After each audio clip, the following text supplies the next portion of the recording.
Hey guys, my name is Matthew from Warren Standard, and the question I get asked most often is how I made this juice screw jig that I use with the juice screws and most of the cutting boards that I make. So this video I wanted to make was to show you how I made mine and how this one works. And there are many ways to make these jigs. This is just the one that I prefer. So this video will just show you kind of how mine works. Just a brief overview. It consists of 4 2x4s, 4 1x2s that are all 20 inches long, and the 1x2 is just pocket hold down to the 2x4. And so the way I set mine up is start here. This one is lined up on the edge of the board, coming this way, and just wrap around and you surround the board like that. So pretty simple setup. So my jig is set up to use with this Bosch RA1166. The router bit is 3 inches from the edge of the router plate. And so what I shoot for on my boards is a 3/8 inch lip around the outside here. And so when I'm assembling it, you'll see me using these spacer blocks. So they are cut at 2 5/8 inches long. So you take the 3 inches that is 3 inches from the edge of the router plate to the router bit, take off your 3/8 and you get 2 5/8. That just tells you where the fence needs to be positioned on the 2x4. And so ever how wide you want this right here to be, just take your measurement from the edge of the router plate to the edge of the bit, and that'll tell you how wide your spacer blocks need to be, and it gives you a consistent measurement all the way around your board.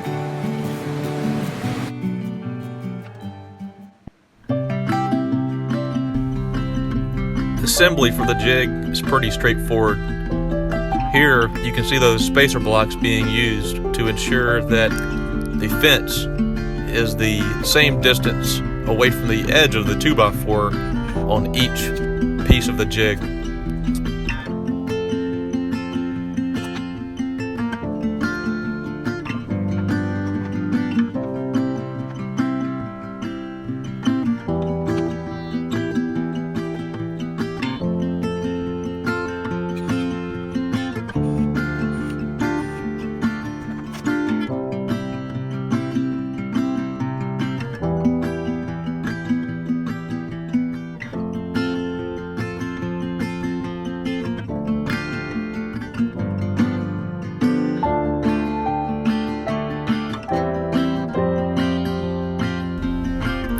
One tip I would offer is when you are routing your juice groove, don't try to bite off too much with each pass.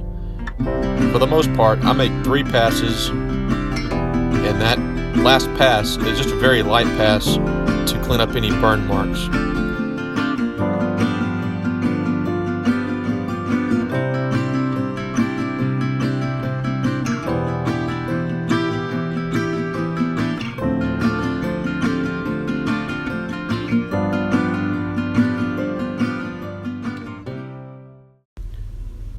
So right here, I realized that my board was just slightly lower than the jig. So I took a couple of strips of walnut, shimmed up the bottom, and this raised my board just above the jig so that I was riding on the board versus riding on the jig. Most of the time, I strive to make the top of my board level or just above the jig.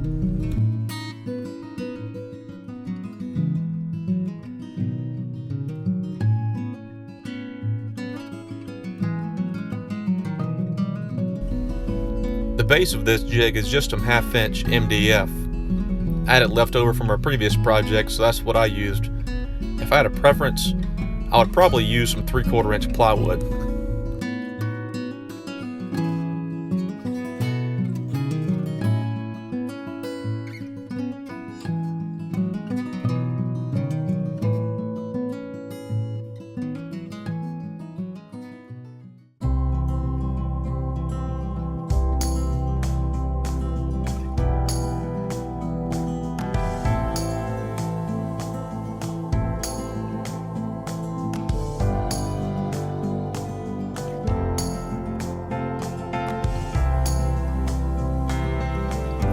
one thing my jig or my router doesn't have is dust collection, so maybe that will be added in the future.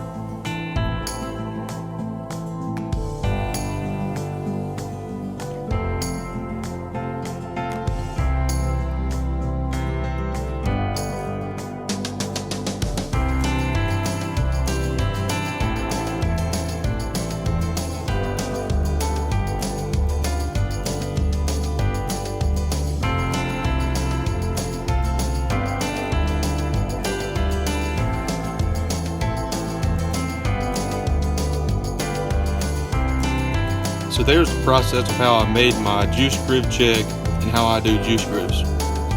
As I said before, there's many ways to make juice grooves, and this is just the way that I prefer to do it.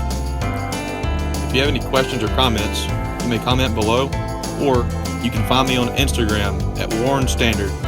Thanks for watching.